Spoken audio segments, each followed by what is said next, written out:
Bismillahirrahmanirrahim. Assalamualaikum warahmatullahi wabarakatuh. Jumpa lagi di channel Nerd Chemist Journal Life. Masih bersama guru kimia kesayangan Anda, Hanifah Jawas. Baiklah, video ini adalah video part 2 dari konsep mol dan stoikiometri ya. Jadi, di video ini pembelajaran terakhir kita di kelas 10 semester 2 nih. Kita akan mempelajari mengenai stoikiometri ya.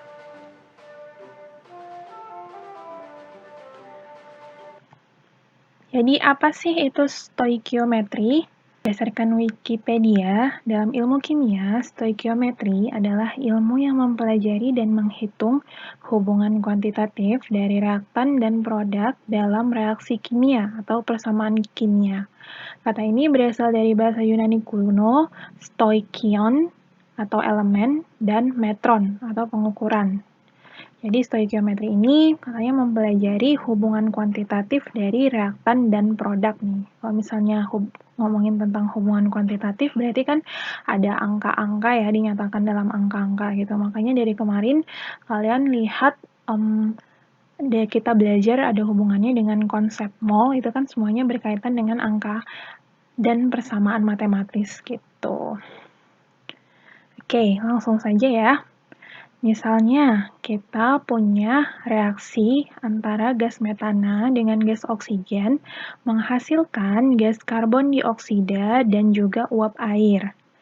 Nah, persamaan reaksi setaranya itu CH4 ditambah 2O2 menghasilkan CO2 ditambah 2H2O. Berdasarkan persamaan reaksi setara ini, kita dapat membaca atau dapat kita artikan bahwa apabila satu molekul gas metana bereaksi dengan 2 molekul gas oksigen, ya kalau misalnya dilihat satu molekul gas metana bereaksi dengan 2 molekul gas oksigen, itu akan menghasilkan satu molekul gas karbon dioksida dan juga 2 molekul uap air. Gitu ya. Ini sudah kalian pahami nih di penulisan persamaan reaksi. Sudah pernah juga Ibu jelaskan di kelas mengenai persamaan reaksi, penyetaraan persamaan reaksi, dan bagaimana cara membacanya gitu ya. Kalian sudah paham tentunya. Nah, dari persamaan reaksi ini, itu kita dapat artikan bahwa kalau misalnya jumlah dari atom pada reaktan dan jumlah atom pada produk itu akan sama. Jadi, berdasarkan hukum kekekalan massa, kan jumlah massa sebelum dan setelah reaksi itu kan akan sama. Dari sana kita dapatkan bahwa jenis dan jumlah atom sebelum dan setelah reaksi atau jenis dan jumlah atom di reaktan itu harus sama dengan jenis dan jumlah atom di produk. Maka dari reaksi ini kita dapatkan nih sama jumlah atomnya, jenis dan jumlah atomnya sama.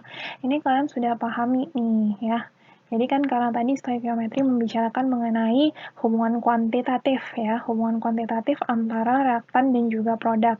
Jadi kalau misalnya secara yang seperti ini nih, kalian udah tahu nih, oh kalau misalnya ada koefisien artinya bagaimana, terus jumlah atomnya bagaimana, itu sudah kalian pahami ya tentunya. Nah sekarang bagaimana jika seandainya yang kita ketahui adalah massa dari salah satu zat yang ada dalam sistem. Kita misalkan di sini yang diketahui adalah massa dari gas metana atau massa dari CH4-nya yang kita ketahui. Bagaimana cara kita menentukan massa dari gas oksigen yang bereaksi atau massa dari gas karbon dioksida yang dihasilkan atau massa dari uap air yang dihasilkan dari hanya data persamaan reaksi dan juga massa salah satunya. Bagaimana cara kita menentukannya nih? Nah, hal yang seperti ini dipelajari dalam stoikiometri nih. Dari sini, karena kita mengetahui massa, ya, diketahui massa, jadi kita hubungkan kemana?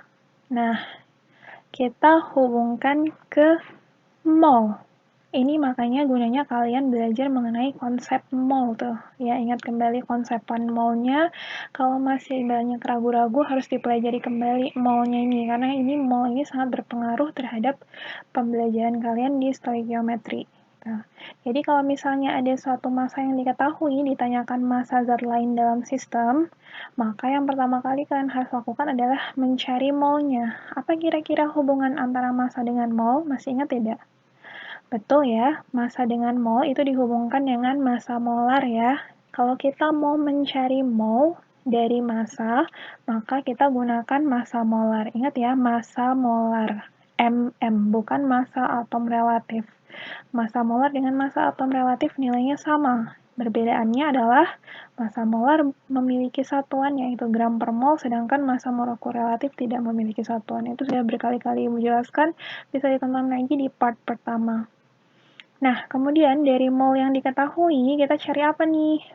Kita cari mol yang ditanya. Misalnya tadi dari mol dari massa CH4, kemudian kita cari dulu mol CH4. Setelah cari mol CH4, kemudian kita cari mol yang ditanya. Misalnya mol siapa? Molnya O2 misalnya ya, maka kita cari molnya O2. Bagaimana cara kita menentukan mol O2 atau mencari mol O2? Diingat kembali bahwa perbandingan jumlah molekul perbandingan mol itu akan sama dengan perbandingan koefisien. Oleh sebab itu, kalau ada satu mol yang diketahui, kita tahu di sini ada koefisien-koefisien dari persamaan reaksi, maka cara menentukan salah satu mol yang ditanya adalah dengan menggunakan perbandingan mol dan perbandingan koefisien. Jadi kita gunakan koefisien reaksinya gitu.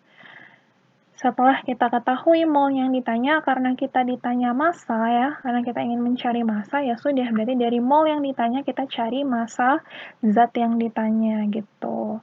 Caranya dengan menggunakan apa? Ya balik lagi, kalau mol massa hubungannya ya massa molar, maka dengan menggunakan massa molar gitu.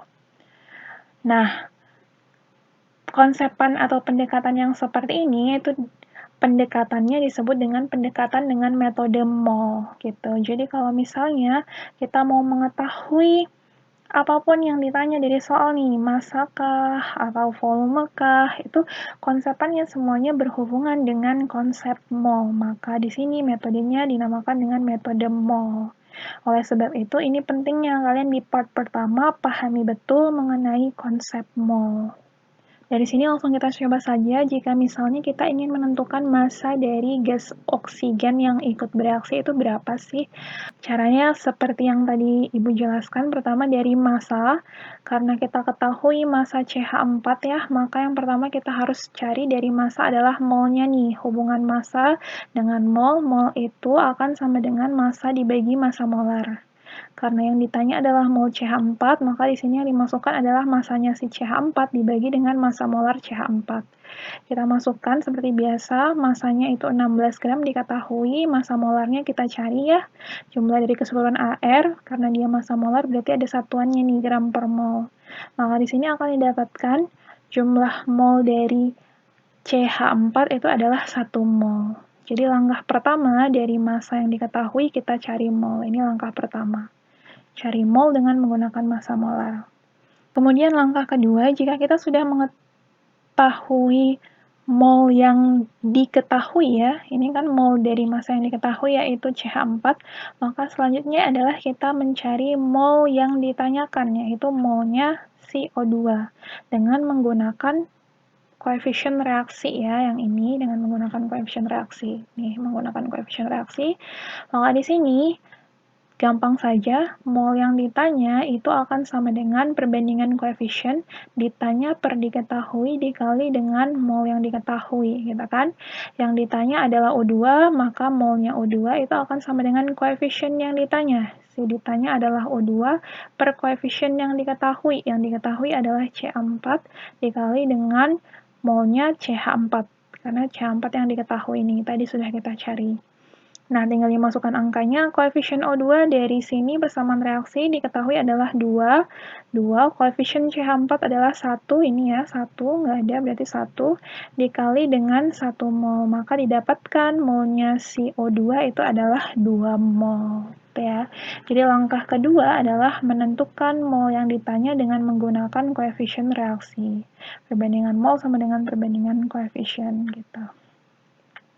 Langkah ketiga, karena yang ditanya adalah massa, maka kita kembalikan lagi nih.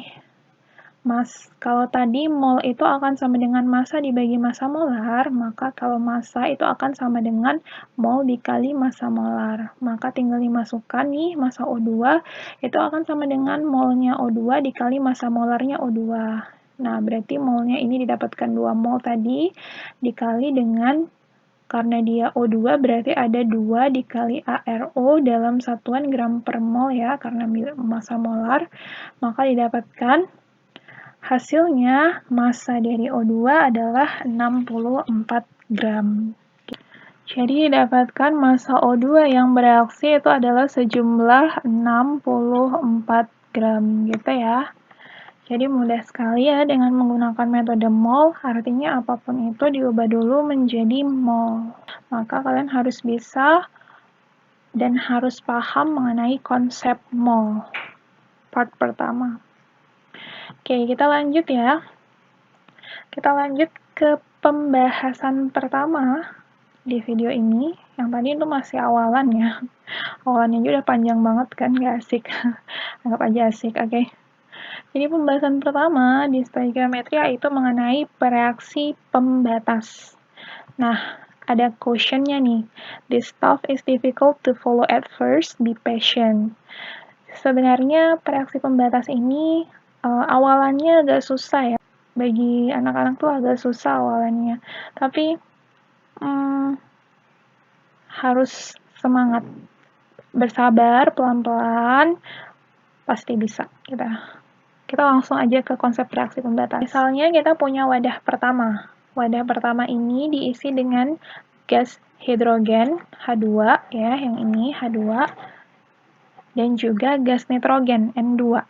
Kalian bisa lihat gas nitrogen yang ini biru lebih tua ini ada sejumlah 1, 2, 3, 4, 5. Ada 5 molekul. Artinya ada 10 atom nitrogen, gitu ya. Sedangkan gas hidrogen itu ada sejumlah 1, 2, 3, 4, 5, 6, 7, 8, 9, 10, 11, 12, 13, 14, 15. Ada sejumlah 15 molekul hidrogen atau sejumlah 30 atom hidrogen. Sudah ya? Sekarang kita lihat keadaan sebelum dan setelah reaksinya nih. Sebelum reaksi, ini ya, kayak gini ya. Sebelum reaksi kan artinya gas nitrogennya masih sendiri, gas hidrogennya masih sendiri. Setelah reaksi, berarti dia akan membentuk suatu zat baru ya. Di sini yang terbentuk adalah gas NH3, amoniak nih. Nah, kalau misalnya kalian lihat, NH3 itu bentuk molekulnya seperti ini ya, NH3.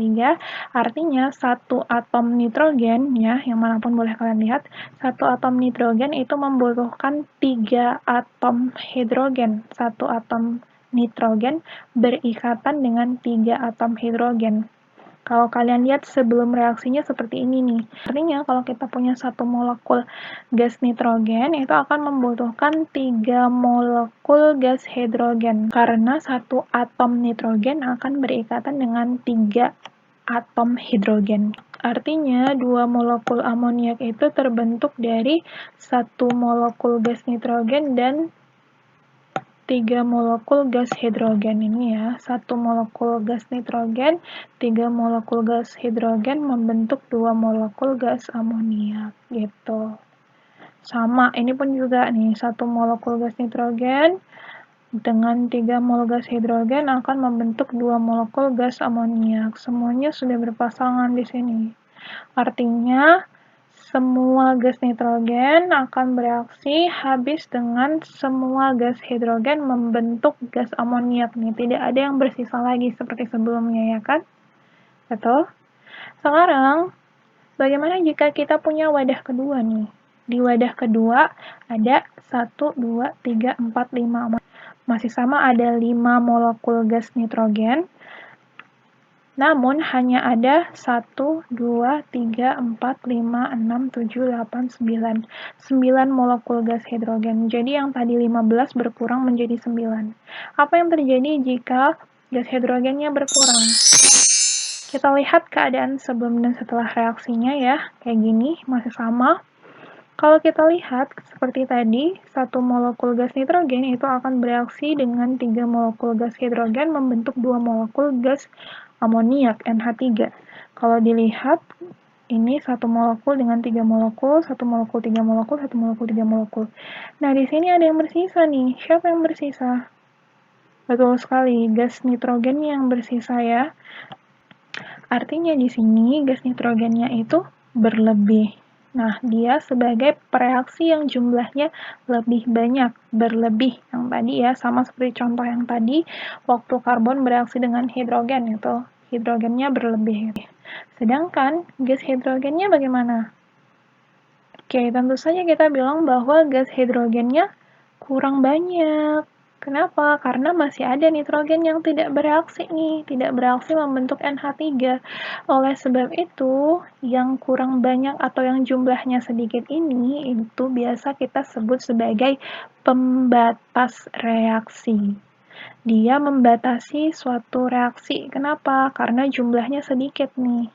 Jumlahnya lebih sedikit, maka biasa dia disebut sebagai pereaksi pembatas. Ingat ya, karena ini kan nitrogen dan juga hidrogen itu statusnya sebagai pereaksi atau reaktan. Karena nitrogen itu berlebih, maka dia disebut sebagai pereaksi yang berlebih. Karena hidrogen ini kurang jumlahnya, sehingga si nitrogen ini nggak bisa bereaksi lagi loh, maka si hidrogen di sini disebut sebagai pereaksi pembatas. Dari 3 contoh itu kalian udah tahu kalau pereaksi yang jumlahnya lebih sedikit itu disebut sebagai pereaksi pembatas. Dia membatasi dari jumlah produk yang dapat terbentuk nih. Kalau tadi ada di awal di wadah 1, itu ada 15 gas hidrogen, dapat terbentuk lebih banyak gas amoniaknya, tapi karena di sini gas hidrogennya jumlahnya kurang dari yang diharapkan ya, oleh sebab itu ada gas nitrogen yang tidak dapat bereaksi, maka di sini jumlah hasil reaksi atau jumlah dari si NH3-nya ini lebih sedikit gitu. Maka di sini bisa kita simpulkan bahwa pereaksi pembatas itu akan menentukan jumlah hasil reaksi atau produk yang terbentuk. Jadi dapat kesimpulannya ya dari contoh-contoh ini bahwa pereaksi pembatas itu adalah pereaksi yang jumlahnya lebih sedikit. Gitu ya. Di sini pereaksi pembatas itu akan menentukan jumlah hasil reaksi atau produk yang akan terbentuk. Mengapa? Ya karena tadi jumlahnya sedikit. Tentunya dia lebih dulu habis. Gitu. Oke. Kita lanjut ke contoh. Jika 0,56 gram kalsium oksida direaksikan dengan 0,88 gram karbon dioksida, maka tentukanlah A. Reaksi pembatas, B. Massa kalsium karbonat yang dihasilkan dari reaksi. Jadi kalau misalnya ada soal cerita seperti ini, yang pertama kalian harus lakukan adalah identifikasi dulu apa yang diketahui dan apa yang ditanya. Jadi di sini ada angka ya. Kalian bisa mulai cari dari angka-angka yang diketahui nih, apa yang diketahui di sini. Jadi di sini kalau dilihat ada angka 0,56 gram, kalian tulis 0,56 gram. Gram itu berarti kan massa ya. Massanya siapa sih? Massa kalsium oksida. Kalsium oksida itu CaO, maka ditulis massa CaO 0,56 gram. Kemudian ada apa lagi yang diketahui? Oh, ada angka lagi di sini 0,88 gram. 0,88 gram. Gram itu berarti sama satuan massa. Massanya siapa sih? Massa karbon dioksida, berarti massa CO2 0,88 gram. Ada lagi nggak? Oh, ada nilai AR. Skip. Oke. Dari sana berarti kalian ketahui massa nih. Yang ditanya apa sih? Yang ditanya adalah pereaksi pembatas. Kalau ngomongin pereaksi pembatas, berarti yang ditanya adalah jumlah dari pereaksi yang lebih sedikit atau pereaksi yang memiliki jumlah lebih sedikit ya. Kemudian yang kedua, massa kalsium karbonat yang dihasilkan dari reaksi. Di sini ada kata dihasilkan dari reaksi. Kalau misalnya bilang dihasilkan dari reaksi, tentunya yang pertama kali, kalau ada soal seperti ini, yang pertama kali kita harus buat adalah persamaan reaksinya. Jadi kita punya kalsium oksida, udah kita tahu CaO direaksikan dengan karbon dioksida, berarti ditambah CO2 menghasilkan kalsium karbonat, berarti CaCO3. Tuliskan persamaan reaksinya. Setelah kalian menuliskan persamaan reaksi, langkah kedua yang harus kalian lakukan adalah pastikan bahwa reaksi tersebut setara. Harus. Kita lihat Ca di sebelah kiri 1, Ca di sebelah kanan 1. C di sebelah kiri 1, C di sebelah kanan 1, O-nya 1 ditambah 2, 3, di sini 3, berarti udah setara. Oke, berarti persamaan reaksinya setara, nggak ada masalah di sini. Setelah itu, karena yang ditanya pertama adalah reaksi pembatas ya, berarti kita ngomongin jumlah reaksi. Kemudian yang kedua, massa kalsium karbonat nih. Kita tahu massa CaO, kita tahu massa CO2, kita nggak tahu massa CaCO3. Balik lagi ke yang tadi nih. Gunakan metode mol. Artinya apa? Artinya, apapun yang terjadi setelah kita pastikan persamaan reaksinya setara, stoikiometri itu kaitannya dengan mol. Maka kita cari mol zat yang bereaksi. Gitu. Mol itu sama dengan massa dibagi massa molar. Kita punya massa CaO, kita punya massa CO2, maka kita bisa tentukan mol CaO dan mol CO2. Tentukan mol CaO, berarti kita harus mencari massa molarnya dulu. Ingat ya, massa molar, bukan massa atom relatif. It's different. Di sini yang digunakan di mol adalah massa molar. Ini udah ditekankan berkali-kali nih, kalau misalnya salah lagi nggak tahu udah kayak gimana. Massa molar. Kita cari massa molarnya CaO, kita cari massa molar CO2, yang Ibu asumsikan kalian semua udah bisa. Lanjut, kita cari mol CaO. Molnya itu akan sama dengan massa dibagi massa molar, masukkan massanya 0,56, massa molarnya 56, didapatkan molnya 0,01 mol. Ini maksud Ibu kalau misalnya di setiap tahap itu diberikan sama dengan, ya, jadi yang dicari itu mol sama dengan, sama dengan, sama dengan. Di sini satuannya jelas nih, kalau ini gram per mol, maka gramnya bisa dicoret, sisanya mol saja. Why so hard guys? Pelan-pelan. Kita lanjut, kita cari mol CO2 dengan cara yang sama, massa dibagi massa molar, didapatkan mol dari CO2 0,02 mol. Di sini masuk bagian stoikiometri, biasa dituliskan sebagai persamaan stoikiometri. Perhatikan, pelan-pelan. Jadi setelah kita ketahui ada 2 mol nih, kalau misalnya contoh sebelumnya, kan cuma ada satu massa yang diketahui ya. Bisa dilihat slide yang paling pertama itu. Hanya ada satu massa yang diketahui. Kalau di sini ada 2 reaksi, kedua-duanya kita ketahui jumlahnya nih. CaO kita ketahui jumlahnya, CO2 kita ketahui jumlahnya. Kalau seperti ini, apa yang kita lakukan? Yang kita lakukan adalah membuat persamaan stoikiometrinya. Persamaan stoikiometri itu biasanya dituliskan seperti ini. Jadi ada M, R, atau B, dan S. Maksudnya di sini apa? M ini merupakan singkatan dari mula-mula atau keadaan mula-mula. Ini menggambarkan jumlah zat sebelum terjadinya reaksi gitu. Mula-mula di awalnya gimana?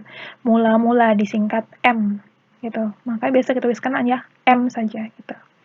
Kemudian ada R atau B. R ini merupakan singkatan dari reaksi, atau kalau misalnya biasa ada yang buat B, itu merupakan singkatan dari bereaksi.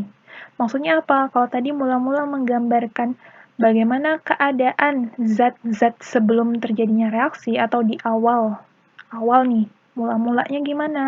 Kalau bereaksi ya berarti menggambarkan keadaan zat-zat pada saat reaksi. Bagaimana jumlahnya zat-zat ini pada saat bereaksi atau saat reaksi itu gimana jumlahnya? Itu digambarkan dengan keadaan pada saat R reaksi atau B bereaksi, mana-mana boleh. Kemudian yang terakhir ada mula-mula, ada bereaksi, ada S. S ini untuk sisa, berarti menggambarkan bagaimana jumlah dari zat-zat saat setelah terjadinya reaksi, gitu. Maka digambarkan dengan S. sisa gitu. Maka biasa dibuat hanya M, R, S. Itu saja. Sampai sini bisa ya? Menggambarkan bagaimana jumlah dari zat-zat yang ada dalam sistem reaksi ini pada saat tertentu. Itu stoikiometrinya. Mula-mulanya gimana, pada saat reaksinya gimana, pada saat sisa atau akhir reaksinya gimana. Gitu. Pelan-pelan. Yang masuk ke sini ya, itu adalah jumlah zat dalam mol. Bukan massa molar, bukan kadar zat, bukan persentase, bukan apapun, bukan volume, tapi mol. Karena jumlah zatnya dinyatakan dalam mol, gitu. Oke, ini makanya konsep mol itu sangat penting nih. Ya, oke. Jadi, di sini cara membacanya gini. Mula-mula sebelum terjadi reaksi, ada berapa jumlah CaO, ada berapa jumlah CO2, ada berapa jumlah CaCO3. Oh, dari perhitungan kita dapatkan bahwa mula-mula jika 0,56 gram kalsium oksida, berarti itu awalnya nih mau direaksikan sejumlah segitu. 0,56 gram kalsium oksida itu setara dengan 0,01 mol. Artinya jumlah mula-mula dari CaO itu adalah 0,01 mol. Gitu. Sama. Mula-mula sebelum direaksikan ada berapa CO2? CO2 ada 0,88 gram, setara dengan 0,02 mol. Maka mula-mula itu ada 0,02 mol. Sudah ya? Pertanyaan selanjutnya, mula-mula sebelum direaksikan ada berapa CaCO3 dalam sistem ini? Tentu saja, karena dia belum direaksikan, kalau dia belum bereaksi, antara si CaO dan CO2 ini belum bereaksi, masih terpisah nih, masih belum direaksikan. Apakah CaCO3 sudah terbentuk kalau dia belum bereaksi? Jawabannya, belum. Jadi mula-mula CaCO3 ini belum terbentuk. Ingat ya, sebelah kiri tanda panah bereaksi yang akan direaksikan.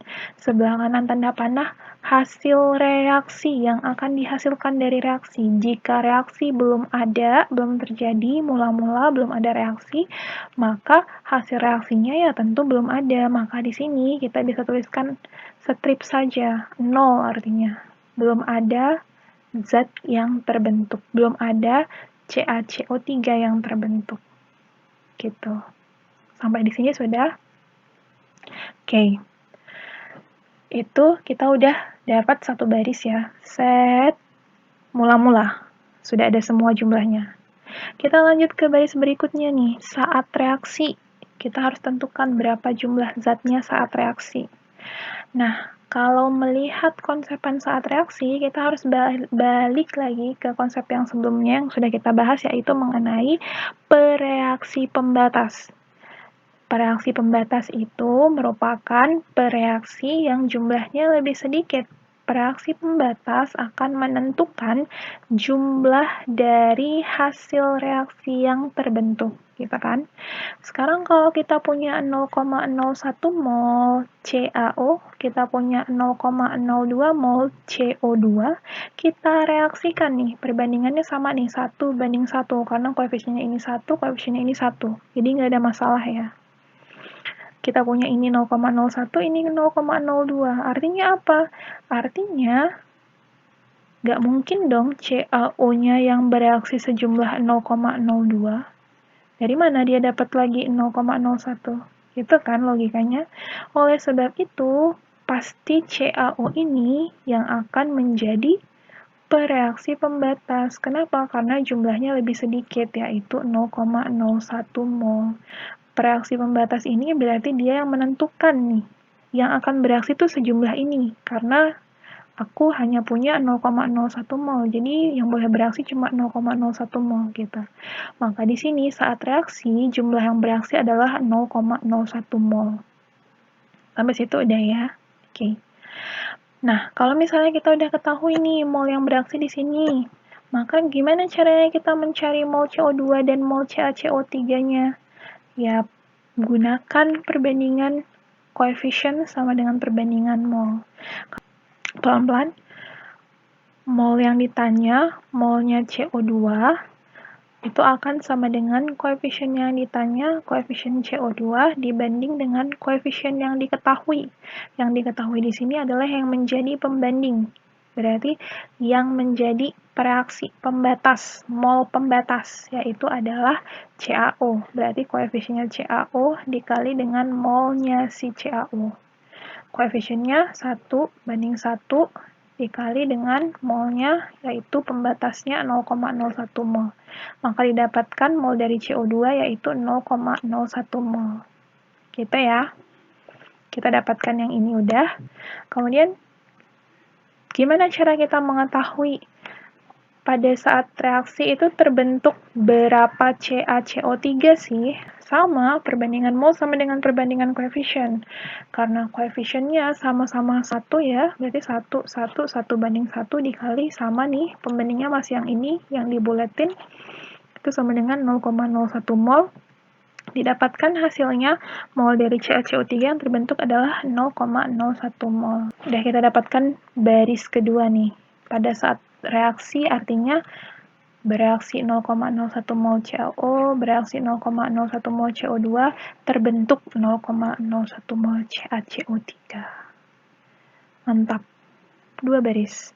Baris ketiga nih. Setelah reaksi terjadi, bagaimana jumlah zat-zatnya? Kita simbolkan dengan S, sisa. Diperhatikan bahwa reaktan itu akan berkurang. Reaktan berkurang, produknya akan bertambah. Ya, karena reaktan itu bereaksi, maka semakin lama dia berkurang. Sedangkan produk itu karena dia terbentuk, maka semakin lama dia akan bertambah. Itu ya, dipahami sampai sana. Artinya apa?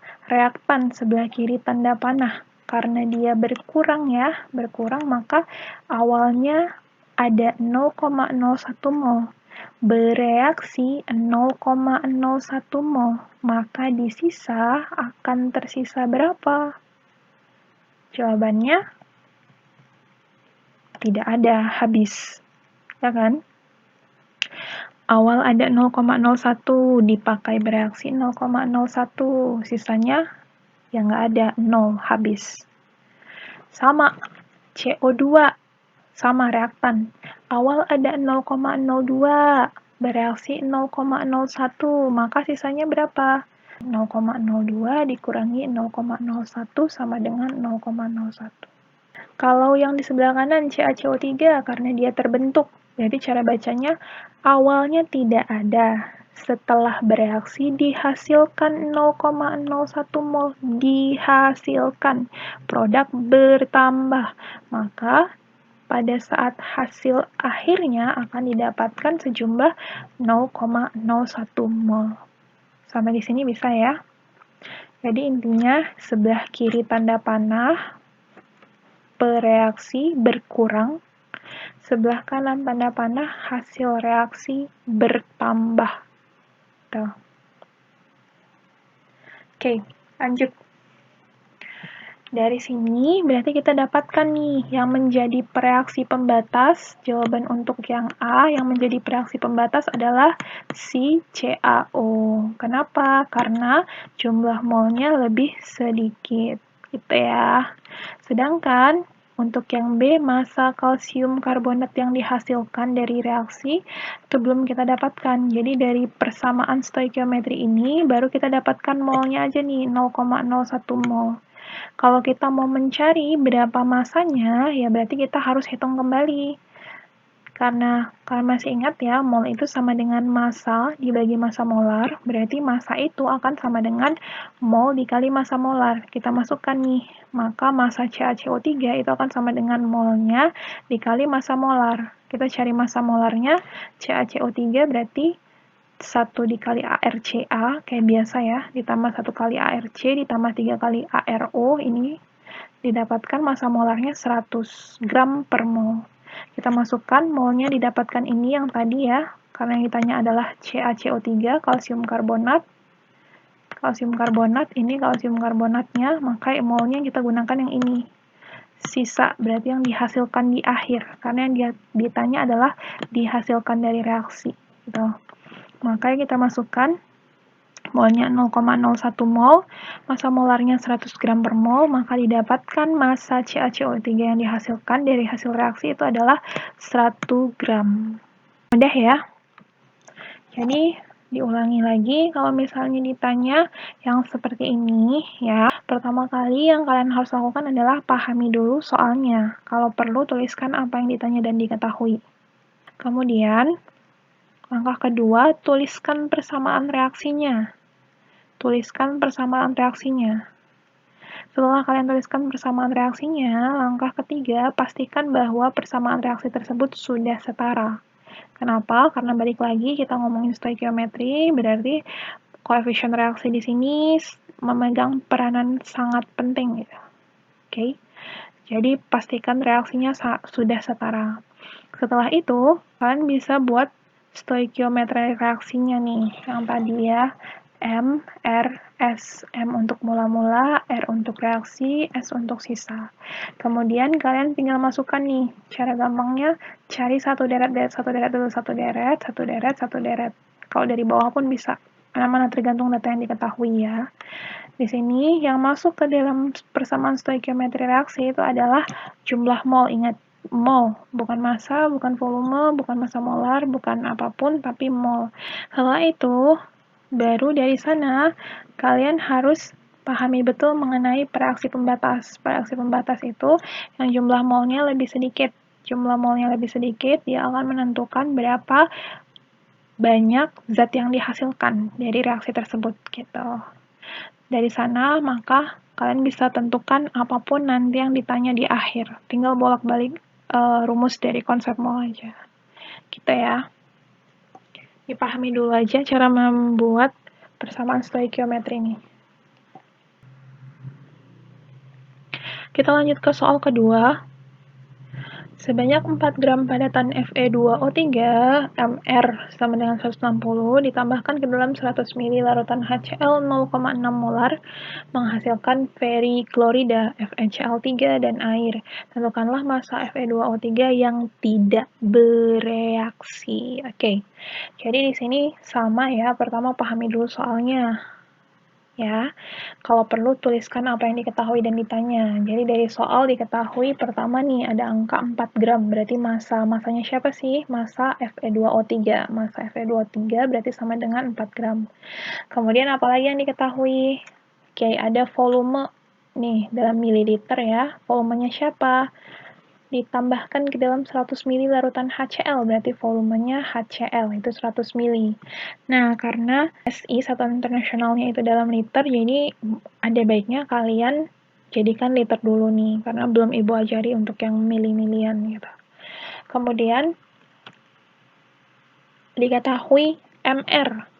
MR di sini, karena yang kita gunakan perhitungan mol itu adalah massa molar, berarti kalian bisa tuliskan massa molar. Angkanya sama, kalian tinggal tambahkan satuannya, gram per mol. Massa molar, MR tidak ada satuannya. Gitu ya. Yang digunakan di perhitungan massa molar. Udah entah keberapa kalinya ngomong. Oke. Selanjutnya, kita ketahui molaritas M besar. Ini diketahui ya. Diketahui nih, ada M besar. Silakan dilihat kembali di video part pertama, yaitu ada molaritas M. Ya, itu di sini di soal diketahui MHCl itu sama dengan 0,6 molar. Ada angka-angka lagi nggak? Udah semua angkanya kan? Nah, dari sini yang ditanya adalah massa Fe2O3 yang tidak bereaksi. Berarti kalau udah ngomongin reaksi-reaksi begini, cara pertama setelah kalian identifikasi apa yang diketahui dan ditanya adalah tuliskan persamaan reaksinya. Katanya Fe2O3 direaksikan dengan HCl, berarti Fe2O3 ditambah HCl menghasilkan feriklorida FeCl3 dan air H2O. Setelah itu, pastikan bahwa reaksinya setara. Ini udah Ibu setarakan nih. 6 2, 3. Bisa kalian cek kembali ya. Tuh, udah setara. Setelah itu, sama seperti yang Ibu bilang tadi nih, setelah kalian identifikasi, kalian karena pasti menggunakan persamaan stoikiometri ya, yang tadi MRS, maka yang masuk ke MRS itu adalah mol, jumlah molnya, jumlah zat dalam mol. Maka di sini kalian harus cari mol masing-masing dulu dari mol reaksinya, yaitu mol Fe2O3 dan molnya si HCl. Nah, di sini kalau Fe2O3 data yang diketahui adalah massa, maka hubungan antara mol dengan massa, mol itu sama dengan massa dibagi massa molar.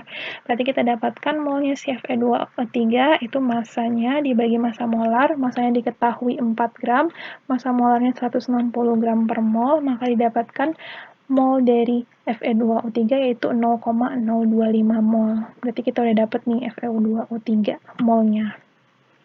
Selanjutnya berarti kita harus mencari mol dari HCl. Nah, kalau HCl di sini yang diketahui bukan massa, tapi molaritas. Maka, kalian harus tahu apa hubungan antara mol dengan molaritas. Dor. Hubungan mol antara molaritas itu atau M itu akan sama dengan mol dibagi volume. Artinya kalau kita mau mencari mol, mol itu akan sama dengan molaritas M-nya dikali dengan volume. Ya, volumenya dalam liter. Kita masukkan molaritasnya yaitu 0,6 molar atau mol per liter. Ini sama ya, molar itu sama dengan mol per liter. Bisa kalian cek kembali di video atau PowerPoint part pertama. Dikali dengan 0,1 liter volumenya, nih ya. Kalau kalian nggak ngerti, nggak tahu rumusnya kayak gimana, udah Ibu bilang, yang penting buat satuan dari satuan tuh kalian bisa mengetahui. Ini ada per liter, ini liter, berarti bisa coret, ini coret, sisanya adalah mol. Mol itu satuannya si mol, dapat mol. Gitu loh. Ini kalian makanya nggak pernah bikin satuan tuh dah, menghafal rumus terus jadinya. Oke, anyway, dari sini kalian dapatkan mol HCl adalah 0,06 mol. Jadi kita udah dapatkan molnya si HCl, molnya Fe2O3 udah kita dapatkan. Udah dua-dua reaksi kita dapatkan, sekarang lanjut kita buat persamaan stoikiometrinya, MRS. Sama seperti yang tadi, kita masukkan jumlah zat masing-masing pada setiap keadaan nih. Mula-mula ada berapa Fe2O3? Yang tadi kita hitung, 0,025. Betul. Mula-mula ada berapa HCl? 0,06 mol. Sama. Ini sebelum reaksi. Nah, yang sebelah kanan, sebelah kiri tanda panah udah nih, reaksinya udah semua. Hasil reaksinya gimana? Sama. Mula-mula sebelum terjadi reaksi, ada berapa FeCl3? Balik lagi. Sebelum reaksi, apakah dia udah terbentuk? Belum terbentuk kan? Kalau belum terbentuk ya berarti tidak ada FeCl3, artinya 0, belum ada. Mula-mula ada berapa H2O? Jumlahnya berapa H2O nih mula-mula? Belum bereaksi, artinya belum terbentuk, maka mula-mula belum ada H2O. Sudah. Kita udah dapat satu baris nih. Mula-mula dah semua isi. Kita lanjut. Reaksi. Pada saat bereaksi, berapa sih Fe2O3 yang bereaksi? Berapa sih HCl yang bereaksi? Caranya gimana? Nah, jika kita sudah sampai pada bagian yang bereaksi, artinya kita harus perhatikan bereaksi pembatas atau yang jumlah molnya lebih sedikit. Kalau kita lihat dari hanya molnya saja ya, berarti kan ini 0,025 mol si Fe2O3 dan 0,06 mol HCl. Ya. Kalau kita lihat dari molnya saja, maka jumlah mol yang lebih sedikit itu adalah Fe2O3. Tapi silakan diperhatikan di sini, berbeda dengan soal sebelumnya di mana perbandingan koefisiennya 1 berbanding 1, yang artinya perbandingan mol sama dengan perbandingan koefisien nilai. Di sini nilai koefisiennya berbeda nih. Fe2O3 koefisiennya 1, HCl koefisiennya 6. Artinya apa? Artinya kalau koefisiennya perbandingannya tidak sama, tidak bisa kita langsung asumsikan, oh si Fe2O3 ini karena molnya lebih sedikit, maka dia sebagai reaksi pembatas. Tidak bisa. Karena perbandingan koefisiennya tidak sama dengan perbandingan molnya gitu. Maka di sini kita harus bagi dengan koefisien untuk menentukan mana yang jumlah molnya lebih sedikit nih. Artinya si molnya HCl kita bagi dengan koefisien 0,06 dibagi dengan 6 koefisiennya didapatkan hasil 0,01. Kemudian 0,025 si molnya Fe2O3 kita bagi dengan koefisiennya yaitu 1 didapatkan hasil 0,025. Setelah kita bagi dengan koefisien baru kita bandingkan nih antara dua ini mana yang lebih kecil, apakah 0,025 atau 0,01. Tentunya yang ini ya 0,01. Oleh sebab itu, yang menjadi reaksi pembatas bukan molnya Fe2O3, tapi molnya si HCl, yaitu sejumlah 0,06. Artinya, keseluruhan dari 0,06 ini yang akan bereaksi, habis bereaksi sebagai pembatas. Ibu lingkari lagi nih sebagai pembatasnya, gitu. Sampai sini bisa ya? Jadi, jika koefisien reaksinya berbeda, maka untuk menentukan yang mana yang menjadi reaksi pembatas, cara mudahnya adalah kita bagi dengan koefisien gitu. Dari sana baru kita tentukan yang jumlah molnya lebih sedikit, maka dia yang akan menjadi reaksi pembatas. Tapi bukan 0,01 ini guys yang dimasukkan ke jumlah yang bereaksi. Tentu sama seperti yang awal, sebelum dibagi dengan koefisien gitu. Jadi yang menjadi reaksi pembatas adalah si HCl dengan mol 0,06 gitu. Nah ya, ini ya pembatasnya. Kemudian setelah kita dapatkan molnya HCl, kemudian kita cari nih berapa molnya Fe2O3 karena yang ditanya adalah berapa massa Fe2O3 yang tidak bereaksi ya. Maka kita fokuskan pada Fe2O3 saja nih. Gitu. FeCl3 sama H2O ini kita nggak penting karena kita nggak ditanya ini tuh, yang ditanya adalah Fe2O3. Maka kita cari dulu berapa mol Fe2O3 yang bereaksi gitu. Sama caranya perbandingan mol sama dengan perbandingan koefisien, artinya mol Fe2O3 itu akan sama dengan perbandingan koefisien dikali dengan molnya HCl gitu ya. Nih sama dengan koefisien yang ditanya, Fe2O3 yang ditanya yaitu 1. Koefisien yang diketahui, HCl yaitu 6. Dikali mol yang diketahui, 0,06 ini kan. Tuh. Berarti didapatkan hasil mol Fe2O3 yang bereaksi itu adalah sejumlah 0,01 mol. Ini yang bereaksi. Artinya, kalau kita mau mencari pada hasil akhir nih, terakhir, kalau sudah selesai reaksinya, yang bersisa atau yang tidak bereaksi itu berapa sih? Ya sama, karena reaktan atau pereaksi itu semakin lama semakin berkurang, artinya jika mula-mula ada 0,025 mol, bereaksi 0,01 mol, yang tidak bereaksi atau yang sisa berapa? Ya tinggal dikurang, berarti 0,025 dikurang 0,01 didapatkan sisanya 0,015 mol. Inilah yang kita cari nanti. Karena yang ditanya adalah massa, balik lagi nih, karena yang ditanya adalah massa, kita ketahui dalam mol, maka silakan dibuat rumusnya aja.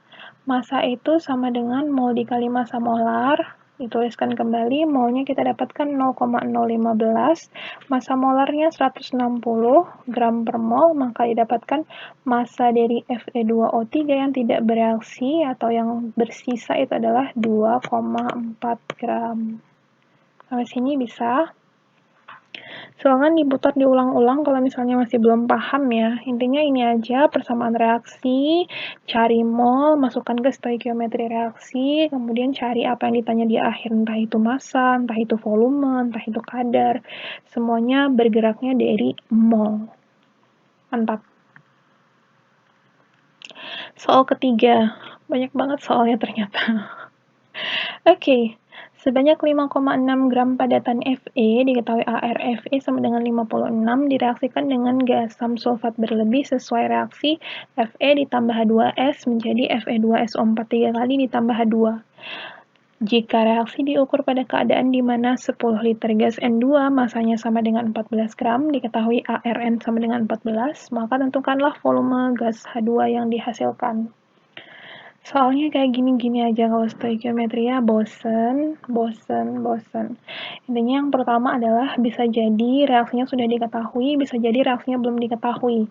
Yang jelas, pertama kali kalian harus lakukan adalah pahami dulu apa soalnya, kemudian tulis reaksi, kemudian pastikan bahwa persamaan reaksi tersebut sudah setara. Ini kan nggak ada koefisiennya ya. Jika belum ada koefisien di soalnya, nih ya, kalian harus curigai bahwa reaksi tersebut belum setara. Kalau belum setara berarti kalian harus setarain dulu sendiri. Di sini Ibu setarakan, kalau disetarakan didapatkan nih koefisiennya 2, 3, 1, 3 gitu. Oke. Dari persamaan reaksi setara masih sama karena balik-balikannya yang ditanya adalah tentukan volume gas H2. Yang ditanya volume si H2. H2 ini hasil reaksi. Diketahui adalah massa dari reaktannya. Maka di sini kalau ada reaktan, ada produk ditanya, maka balik-balikannya adalah mengenai stoikiometri. Kalau yang ditanya tentang stoikiometri lagi, nggak ada cara lain, kalian harus buat persamaan stoikiometrinya. MRS. Yang masuk ke MRS adalah mol. Maka balik lagi kalian harus cari mol. Wah, gitu aja terus. Oke, mol. Karena yang diketahui adalah massa si Fe ya, massa si Fe, maka cari mol Fe. Mol sama dengan massa dibagi massa molar sampai capek, itu terus. Itu akan didapatkan molnya si Fe adalah 0,1 mol.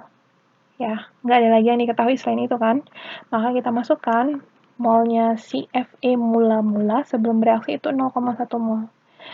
Bu, kalau misalnya yang sebelumnya kan diketahui nih kalau ada dua reaktan, diketahui dua-duanya molnya. Kok ini cuma satu reaktan yang diketahui molnya? Nah, diperhatikan nih, di soal ada hint-nya, tapi nggak kelihatan gitu hint-nya. Sebanyak 5,6 gram padatan Fe direaksikan dengan asam sulfat berlebih. Ada katanya nih, berlebih. Berarti dari soal bisa kita asumsikan apa? Artinya H2SO4 ini jumlahnya yang lebih banyak. Maka si Fe akan menjadi bereaksi pembatas. Jadi kita nggak peduli mau berapapun jumlah H2SO4-nya ini nggak ada urusannya sama kita. Karena tentu saja yang menjadi acuan atau yang akan menentukan berapa banyak zat yang dihasilkan dari suatu reaksi itu adalah berdasarkan jumlah dari reaksi pembatas. Maka fokus kita hanya pada si reaksi pembatas saja, bukan reaksi yang berlebih. Gitu ya. Maka di sini karena si Fe itu 0,1 mol, ya udah pasti karena dia menjadi reaksi pembatas, maka yang bereaksi Oke, sebelum ke sana lupa ya, sama di awal karena Fe2SO4-nya belum terbentuk, maka mula-mula itu dia molnya belum ada, jumlahnya belum ada gitu. H2 juga karena belum terbentuk, maka awalnya mula-mula belum ada. Nah, ini balik lagi, karena Fe-nya sebagai pembatas, maka yang bereaksi itu pasti 0,1 mol. Sekarang yang ditanya kan H2 nih. Ya, berarti kita fokusnya di H2 aja dong, yang ini dong, yang ini. Maka kita cari, sama kayak tadi nih, mol yang ditanya itu sama dengan koefisien ditanya per koefisien diketahui dikali dengan mol yang diketahui. Dah, koefisien ditanya, yang ditanya H2, head up ke atas 3 koefisien. Koefisien yang diketahui, yang menjadi pembanding si pembatas itu si Fe loh. Fe itu koefisiennya berapa sih? 2, maka per 2. Dikali mol yang diketahui, molnya siapa sih? Yang menjadi pembatas, yaitu molnya si Fe. Maka 0,1, maka kita masukkan angkanya, didapatkan molnya. H2 itu 0,15 mol. Balik lagi, karena yang ditanya H2 nih, jadi kita fokusnya hanya di H2. Bacanya gimana? Mula-mula tidak ada. Setelah reaksi dihasilkan 0,15 mol. Artinya pada saat hasil akhir reaksi atau di sisa nih, keadaan sisa hasil akhir reaksi, berapa mol H2 yang akan dihasilkan? Ya berarti tinggal ditambah dong. Kanan tanda panah tambah, kiri tanda panah kurang. Udah 3 kali diulang. Kanan tanda panah tambah, kiri tanda panah kurang. Mula-mula nggak ada 0, ditambah 0,15 mol, maka hasilnya 0,15 mol di akhir reaksi. Ya. Setelah kita dapatkan molnya, nih ya, yang kita pentingkan molnya. Yang ditanya di sini bukan mol nih, yang ditanya di sini adalah volume. Volume gas H2. Apa hubungan mol dengan volume? Perhatikan di sini, di soal diberikan keadaan. Jika reaksi diukur pada keadaan di mana 10 liter gas N2 masanya sama dengan 14 gram. Artinya reaksi yang ini diukur dengan keadaan yang sama, di mana gas N2 volumenya 10 liter, masanya 14 gram. Artinya kita punya dua gas, ada gas N2 yang pertama, ada gas H2 yang kedua. Diketahui volume gas yang pertama, diketahui massa gas yang pertama, diketahui hanya mol gas yang kedua. Hubungannya apa sih? Volume, massa, mol. Ya udah, perbandingan volume sama dengan perbandingan mol, ya kan? Maka bisa kita tuliskan volumenya si N2 berbanding volume H2 itu akan sama dengan molnya si N2 berbanding molnya si H2.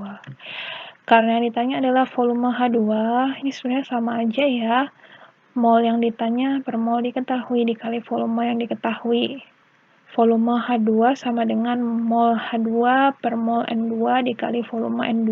Volume H2 didapatkan mol H2 yaitu didapatkan dari persamaan stoikiometri 0,15 mol dibagi dengan mol dari N2 yaitu massa dibagi massa molarnya, massanya 14 gram, massa molar karena dia N2 berarti 2 dikali 14 dalam gram per mol dikali dengan volume N2 diketahui dari soal yaitu 10 liter. Dari sini akan didapatkan bahwa volume H2 yang dihasilkan akan sama dengan 3 liter, gitu. Mantap. Paham belum? Jadi sebenarnya soalnya mengenai stoikiometri sama-sama aja ya. Kalau misalnya kalian lihat dari 3 soal ini, esensial yang paling penting adalah yang pertama tuliskan persamaan reaksi, kedua setarakan persamaan reaksi, ketiga buat persamaan stoikiometrinya, masukkan mol yang diketahui, apapun itu mol yang diketahui ya, bisa reaksi, bisa hasil reaksi. Dari sana cari persamaan stoikiometri untuk yang ditanya. Fokus pada yang ditanya aja, nggak perlu kalian lengkapi semuanya, fokuskan pada yang hanya yang ditanya saja. Setelah kalian dapatkan molnya, ya, kemudian kalian ubah ke apapun satuan atau apapun soal yang ditanya. Apakah itu ditanya massa dari mol, atau ditanya volume dari mol, atau ditanya kadar dari mol, apapun itu, gitu. Jadi geraknya dari mol dulu. Sampai sini. Kita lanjutkan ke konsepan paling terakhir di seluruh bab ini, yaitu mengenai senyawa hidrat. Apa sih senyawa hidrat itu? Jadi senyawa hidrat merupakan suatu senyawa yang mengandung air atau H2O, di mana dalam senyawa hidrat ini molekul airnya terikat. Perhatikan ya, molekul airnya terikat, bukan bereaksi tapi terikat. Kalau kita bicara terikat, berarti kita ngomongin secara fisiknya gitu. Jadi pada senyawa hidrat ini, molekul air dituliskan di belakang tanda titik setelah rumus senyawa. Misalnya, kalau kita punya tembaga 2 sulfat hidrat, maka dituliskan tembaga 2 sulfat itu kan rumusnya CuSO4, ya. Hidrat berarti ada molekul air yang terikat di sini, sejumlah yang sesuai nanti. Di sini CuSO4 hidrat itu 5 molekul air yang terikat, maka 5H2O dipisahkan dengan tanda titik. Rumus senyawa tersebut diikuti dengan tanda titik, kemudian jumlah dari molekul air yang terikat. Gitu. Rumus senyawa, tanda titiknya, molekul air yang terikat. Nah, pada senyawa hidrat, molekul air dapat dihilangkan melalui proses pemanasan. Karena tadi kita bilang bahwa senyawa hidrat ini molekul airnya terikat ya, secara fisik. Artinya, si molekul air ini dapat dilepaskan secara fisika juga. Caranya adalah melalui proses pemanasan. Kalau misalnya sama, kita punya tembaga 2 sulfat hidrat. Ini rumusnya ya, CuSO4 5H2O. Yang ini CuSO4 5H2O, itu dengan pemanasan, ini simbol pemanasannya, dia akan menghasilkan CuSO4 saja, H2O-nya akan terpisah. Karena kalau misalnya kita tahu, air kalau misalnya dia dipanaskan akan menjadi uap air ya. Dia akan menjadi air dalam bentuk gas, sehingga molekul air yang tadi terikat itu akan lepas tuh, karena dia menjadi uap air. Itu sebabnya pada senyawa hidrat, molekul air ini sangat mudah untuk dilepaskan, yaitu dengan cara pemanasan. Ini contohnya kalau misalnya dilihat di sini ada gambarnya, ini CuSO4 hidrat, itu yang warnanya biru ya. Hidrat artinya dia mengandung air, jika dia dipanaskan, maka dia akan menjadi CuSO4 yang disebut sebagai CuSO4 anhidrat. Anhidrat itu an tanpa hidrat air, berarti anhidrat itu artinya tanpa air. Gitu. Maka CuSO4 hidrat yang awalnya warna biru, itu jika dipanaskan, dia akan menjadi CuSO4 anhidrat yang berwarna abu-abu. Nah, untuk lebih jelasnya, kita langsung ke contoh soal. Sebanyak 67,5 gram suatu senyawa hidrat dipanaskan hingga seluruh airnya lepas. MrH2O sama dengan 18 dan menghasilkan 53,4 gram CaSO4. MrCaSO4 sama dengan 136,2. Tentukanlah rumus senyawa dan massa molekul relatif dari senyawa hidrat tersebut. Jadi ada senyawa hidrat nih, yang sejumlah 67,5 gram. Dipanaskan sampai semua airnya menguap. Dari sana dihasilkan senyawa anhidrat, sejumlah 53,4 gram. Senyawa anhidratnya ya, rumusnya adalah CaSO4. Ditanya, massa molekul relatif dari senyawa hidrat ini apa? Rumus senyawanya apa? Gitu. Kalau ditanya rumus senyawa hidrat berarti ada H2O yang terikat. Ya, tadi dipisahkan dengan tanda titik sejumlah X yang kita nggak tahu. Berarti bisa kita tuliskan nih. Berarti dari sini bisa kita tuliskan, yang pertama diketahui massa senyawa hidrat, CaSO4 X H2O, karena kita nggak tahu berapa H2O-nya. Kemudian massa CaSO4 anhidrat, ya, yang tanpa air. Kemudian massa molar dari H2O dan massa molar dari CaSO4. Bisa kita tuliskan reaksinya seperti ini nih, kita punya CaSO4 terhidrat, XH2O, jika dipanaskan akan menghasilkan CaSO4 anhidrat ditambah H2O, uap air, dalam bentuk uap air. Dari sini yang kita ketahui adalah massa masing-masing nih. CaSO4 terhidratnya 67,5 gram, CaSO4 anhidratnya 53,4 gram. Berdasarkan hukum Lavoisier, massa zat sebelum dan sesudah reaksi kan pasti sama ya. Oleh sebab itu, jika yang dipanaskan adalah sejumlah 67,5 gram, dihasilkan 53,4 gram, maka massa H2O-nya itu akan sama dengan 67,5 dikurangi 53,4. Betul kan? Maka didapatkan massa H2O yaitu 14,1 gram. Sampai situ udah ya. Oke. Sekarang yang mau kita carikan, X ini jumlahnya berapa sih? X ini jumlahnya berapa sih? X di sini sebagai apa? Sebagai koefisien. Oke, benar. Karena dia sebagai koefisien, jadi kita harus muter nih. Koefisien ini hubungannya kemana sih? Ya udah, balik-balikannya ya ke situ-situ lagi. Perbandingan koefisien sama dengan perbandingan mol. Artinya kita harus cari molnya.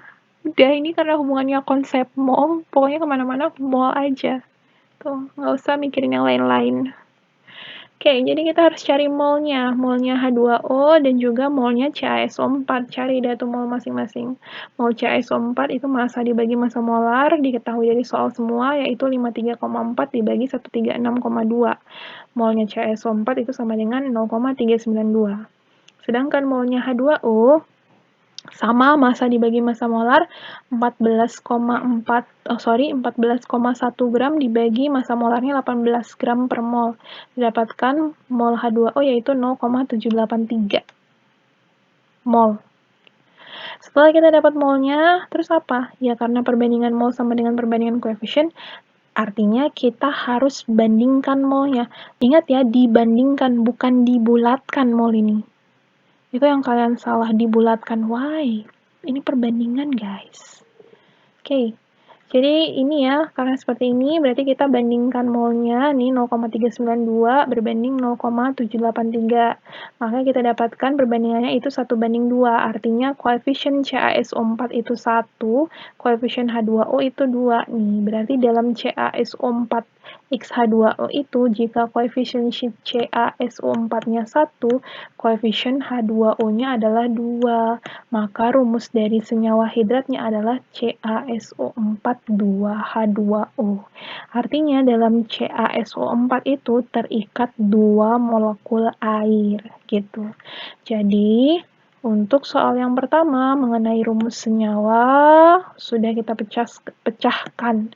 Apa sih? Oke, pecahkan. Sudah kita pecahkan. Rumus senyawanya adalah CaSO4 2H2O. Oke, sampai sini udah. Lanjut, yang ditanya yang kedua adalah massa molekul relatif. Massa molekul relatif itu adalah MR. Ya udah, berarti tinggal kita tuliskan MR itu sama dengan jumlah dari keseluruhan AR-AR-nya nih. Tapi di sini ada yang berbeda sedikit jika kita bandingkan dengan AR senyawa-senyawa biasa nih. Kalau senyawa-senyawa biasa ya, senyawa-senyawa biasa silakan diperhatikan kembali yang bukan senyawa hidrat. Koefisien di sini tidak berpengaruh terhadap nilai AR atau MR. Tapi kalau dia senyawa hidrat, artinya molekul air ini terikat. Apa artinya kalau molekul air terikat? Artinya jumlah dari molekul air ini keseluruhan masanya berpengaruh terhadap massa dari si senyawa ini. Oleh sebab itu, di sini kalau ditanya MrCaSO4 berarti 2H2O, artinya kita jumlahkan keseluruhan airnya yaitu 1 dikali ArCa, betul karena Ca1, ditambah 1 dikali ARS, S-nya 1, ditambah 4 dikali ARO, 4 dikali ARO, ditambah, nah ini, karena di sini H2O-nya terikat, maka 2 ini harus kita perhatikan, harus kita hitung juga nih. Tidak seperti persamaan reaksi biasa yang koefisien tidak mempengaruhi AR atau MR, gitu ya. Di sini berarti 2 dikali 2, 4 dikali ARH, karena ada 4 atom H2 kali 2, gitu ya. Ditambah 2 dikali ARO, 2 dikali ARO, karena O-nya ada 1 kali 2 sama dengan 2, gitu. Jadi berbedanya di sini ya. Itu yang berbeda untuk senyawa hidrat. Kenapa? Balik lagi karena molekul airnya terikat. Gitu. Jadi masanya berpengaruh. Ya. Oke. Atau bisa dituliskan nih, karena dari tadi kita udah mengetahui massa molar masing-masing, ini udah diketahui, bisa kita tuliskan MR dari CaSO4, ini ya, senyawa CaSO4 ditambah 2, karena koefisiennya 2, 2 dikali MR dari H2O. Ya, MR-nya 136,2 ditambah 2 dikali MrH2O 18, gitu ya. Maka didapatkan MrCaSO4 2H2O adalah 172,2. Tidak ada satuan, karena MR yang ditanya, bukan massa molar.